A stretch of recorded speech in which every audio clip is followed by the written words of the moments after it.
हर कहानी किसी न किसी पे आधारित होती है। हर कहानी हमें कुछ न कुछ सिखाती है। वो अलग बात है कि आप उसके सुनने के बाद क्या समझते हैं और क्या सीखते हैं। कोई तो कहानी सुन के अपनी जिंदगी बदल देता है, तो कोई कहानी बनके रह जाता है। कुछ ऐसी ही कहानी आपके लिए मैं लेके आई हूँ। कहानी का शीर्षक है मेरी प्यारी बहना।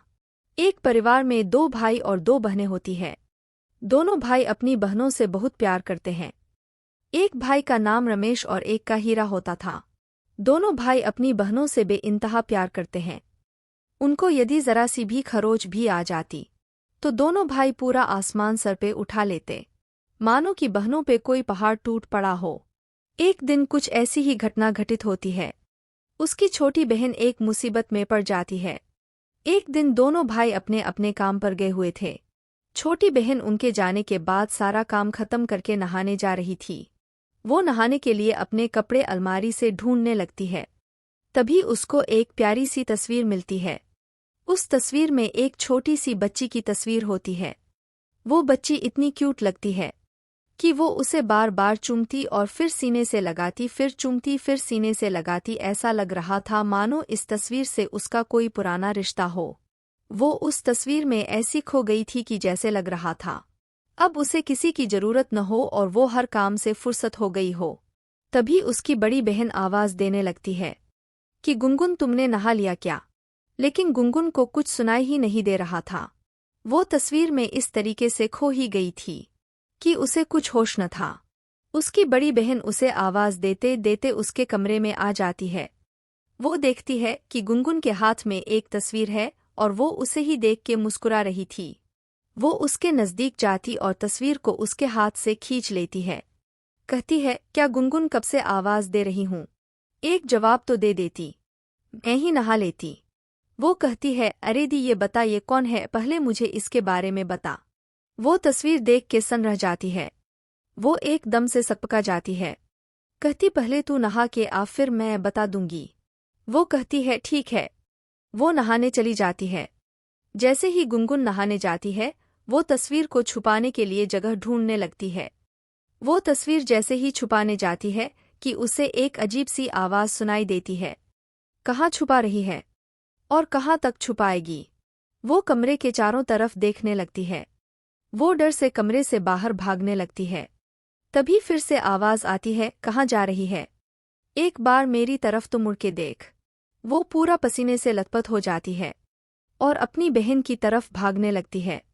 उसी समय पर उस तस्वीर से एक खून से लिपटी हुई और बाल आगे की हुई आत्मा निकल के उसके आगे आके खड़ी हो जाती है।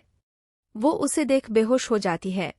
गुनगुन उसके गिरने की आवाज सुन के बाथरूम से बाहर आती है तो वो देखती है वहां कोई नहीं था। आंगन उसका बहुत बड़ा था। हवा बहुत जोर से चल रही थी। तभी उसने सोचा, लग रहा है हवा की वजह से कमरे का दरवाज़ा जोर से बंद हो गया, उसी की आवाज होगी। वो फिर बाथरूम में चली जाती है। तब तक वो आत्मा उसकी बहन के अंदर घुस चुकी होती है और जैसे ही गुनगुन नहा के आती है, अपनी बहन से उसी तस्वीर के बारे में पूछने लगती है। वो अपनी भारी आवाज में कहती है, तुझे क्या मतलब उससे? तू तो आराम से रह रही है यहाँ, तुझे तो दोनों भाइयों का प्यार मिल रहा है। वो सोचती है, आज इसको क्या हो गया? वो उसको पकड़ के कहती है, क्या हुआ दी, आप ठीक तो हो? आपको जुकाम हो गया क्या? वो उसका हाथ झीट देती है और एक जोर से थप्पड़ रसीद कर देती है। ये सब देखकर उसके रोंगटे खड़े हो जाते हैं और वो वहां से रोती हुई कमरे में भाग जाती है और उससे कहती है, आने दो भैया को, तुम्हारे बारे में उनसे सब बताऊंगी। वो कहती, मुझे तो उन दोनों का इंतजार है, मैं उनके खून की प्यासी हूँ।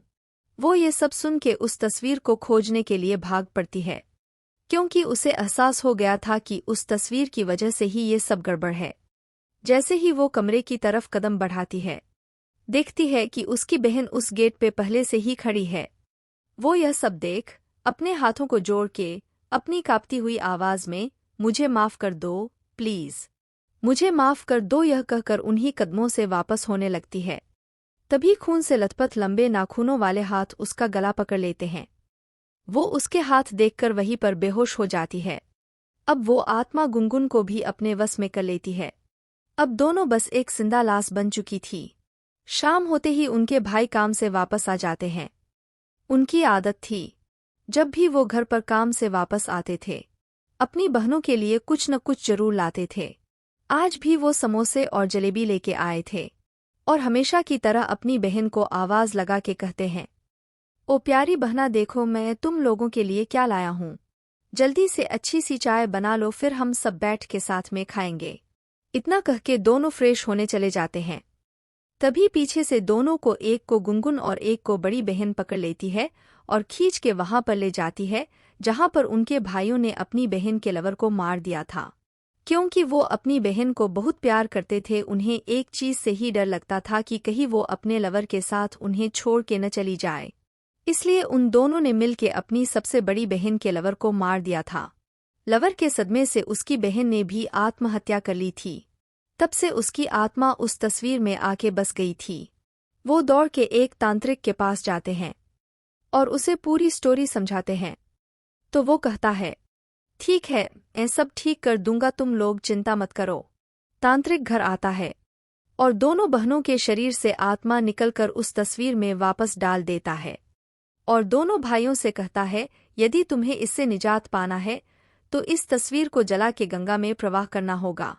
वो उस तस्वीर को तांत्रिक के कहे मुताबिक जैसे ही जलाने जाते हैं, दोनों बहनें रोने लगती हैं। कहती हैं, भैया आप हम दोनों को भी जला दो, मेरी भी उम्र हो गई है, मेरे भी अरमान है अपना घर बसाने का, और आपको तो ये सब पसंद नहीं। उन दोनों के आंख में आंसू आ जाते हैं। कहते हैं, एक को खो के मैं जिंदगी भर पछताता रहा हूँ, अब मुझे तुम दोनों को खोने की हिम्मत नहीं है। फिर उस तस्वीर को जला के गंगा में प्रवाह कर देता है। अब सब आपस में पहले की तरह खुशी खुशी रहने लगते हैं। Please like, subscribe and share my videos.